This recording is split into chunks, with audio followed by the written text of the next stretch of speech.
all YouTube Mas dan Ember.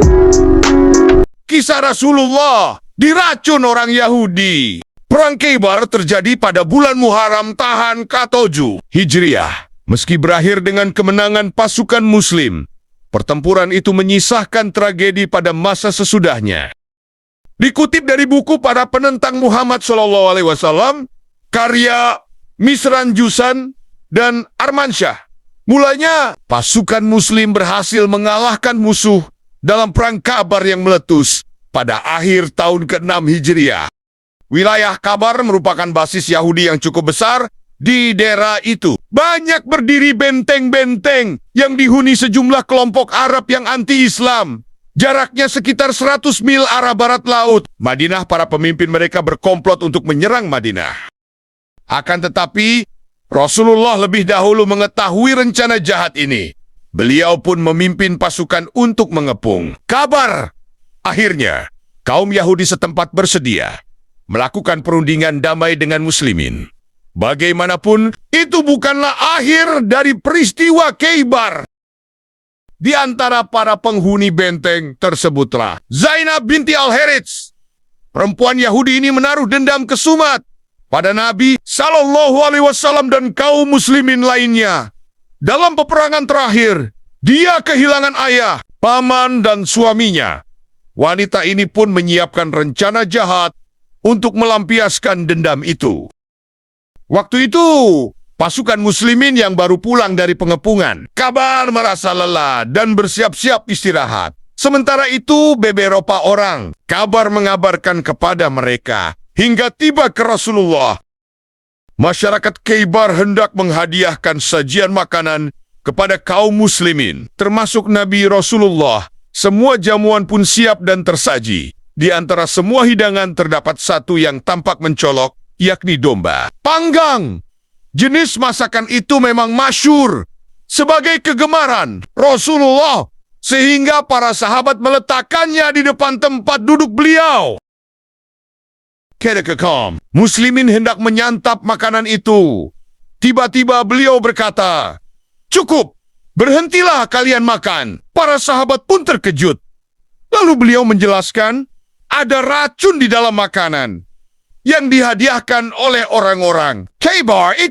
Rasul SAW lantas menyuruh para sahabat untuk membawa Zainab binti Al-Harits ke hadapannya. Sebab perempuan itulah yang menjadi juru masaknya. "Apakah engkau membubuhi racun pada domba panggang ini?" tanya Rasulullah. "Siapa yang memberitahukannya kepadamu?" tanya Zainab kembali. "Daging domba inilah yang memberitahu," ujar beliau. Akhirnya, Zainab mengaku sebagai pelakunya. Para sahabat Nabi begitu murka terhadap perempuan tersebut. Bagaimanapun, amarah itu masih dengan kepala dingin. Tidak akan melakukan tindakan apapun sebelum ada perintah dari Rasulullah. Maka, salah seorang sahabat meminta persetujuan beliau untuk membunuh si pelaku kejahatan. "Wahai Rasulullah, bolehkah kami membunuh perempuan ini?" kata salah satu sahabat. "Jangan lakukan itu," kata Rasulullah. Nabi SAW memilih untuk memaafkan Zainab binti Al-Harits. Beliau menginstruksikan kepada para sahabat yang telanjur mengonsumsi sajian itu agar melakukan bekam. Hal itu supaya zat beracun yang sempat masuk ke dalam tubuh mereka dapat dikeluarkan. Di antara Muslimin yang menghadiri jamuan tersebut, ada yang tak selamat, yakni Bishr bin Al-Bara. Sebab lelaki ini terlanjur menelan sajian yang ada di hadapannya. Bagaimanapun, efek racun yang dibuat Zainab terus membekas pada fisik Rasulullah pada hari-hari terakhir kehidupannya. Beliau sakit keras. Dalam kondisi demikian, Al-Mustafa dijenguk oleh ibunda Bishr bin Al-Bara.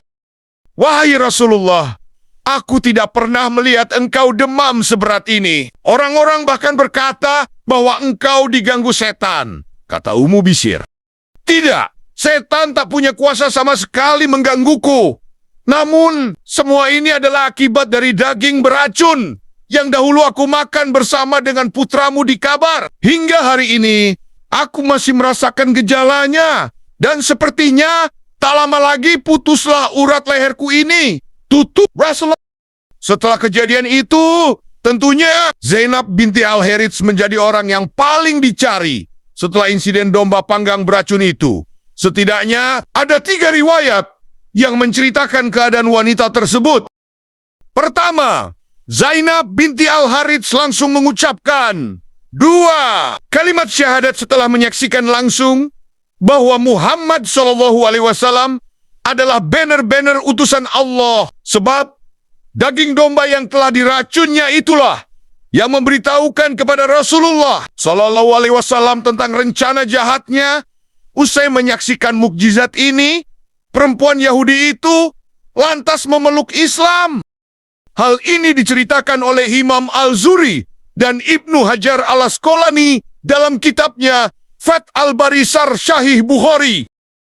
Kedua, dimaafkan. Banyak sahabat yang marah dan berniat membunuh Zainab binti Al-Harits karena wanita ini telah membahayakan nyawa Nabi SAW dan terbukti membunuh Bishr bin Al-Bara yang terlanjur memakan daging beracun. Namun, Rasulullah SAW melarang dan mencegah para sahabat untuk membunuh Zainab. Ini tertera dalam hadis riwayat Muslim. Ketiga, dibunuh. Rasulullah SAW menerapkan hukuman pembalasan yang sama, Qisas, pada Zainab. Lantaran wanita ini sudah membunuh Bishr bin Al-Bara. Jika dicermati lebih dalam, riwayat-riwayat tersebut tidak saling bertentangan, melainkan terjadi secara berurutan. Saat Bishr belum meninggal, Rasulullah SAW memaafkan Zainab. Namun ketika Bishr meninggal akibat racun, Zainab dan keluarga almarhum menginginkan penerapan Qisas. Maka Nabi SAW memerintahkan sahabatnya untuk menjatuhkan Qisas. Peristiwa Khaybar bukan sekadar catatan tentang racun dan pengkhianatan. Ia adalah potret agung dari pribadi Rasulullah, seseorang yang bisa memaafkan musuh, bahkan setelah mencoba membunuhnya. Beliau bukan hanya nabi yang dijaga oleh wahyu, tapi juga manusia yang diuji, disakiti, dan akhirnya wafat dengan luka yang disebabkan oleh tangan seorang musuh. Namun di sanalah letak keagungan beliau. Tak satu pun dari luka itu membuatnya membalas demi kepentingan pribadi. Tidak pula membatalkan rahmat yang ia bawa untuk semua manusia, termasuk mereka yang meracuninya. Ibnu Qayyim Al-Jauziyah menulis dalam Zad Al-Ma'ad, peristiwa racun ini adalah tanda kenabian. Jika Muhammad bukan nabi, ia pasti wafat saat itu. Tapi Allah menundanya hingga risalah disempurnakan dan wahyu terakhir diturunkan. Kini, lebih dari 1400 tahun telah berlalu sejak racun itu disuguhkan kepada sang nabi. Tapi setiap kisah tentangnya hidup kembali dalam hati orang-orang beriman, bahwa hidup bukan tentang bebas dari ujian, tapi tentang bagaimana menghadapi makar dengan rahmat, tentang bagaimana membalas pengkhianatan dengan keadilan, dan membalas dendam dengan maaf.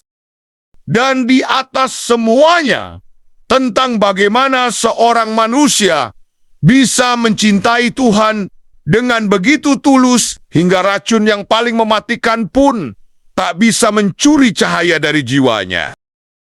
Itulah kisah Nabi Muhammad yang diracun oleh kaum Yahudi. Terima kasih sudah menonton. Semoga video ini bermanfaat. Subscribe, like, share, dan komen.